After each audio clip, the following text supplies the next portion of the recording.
Од прв човек на кривичниот суд, судијата Владимир Панчевски осомничен во обвинителството за АКМИ системите, дознава 1ТВ. Според нашите извори, Панчевски информацијата ја добил во писмената покана за распит од обвинителството.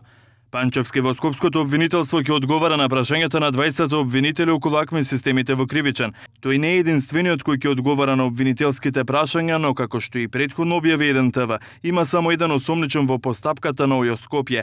На распит е повикан шефот на Врховниот суд Јова Вангеловски, но во својство на сведок, како и преостанати суди, информатичари и судски административци. Лани во декември Министерството за правда го објави извештајот за АКМИ системите, откако работната група го провери електронскиот систем за распоредување на судските предмети во Кривичниот, Апелацискиот и во Врховниот суд.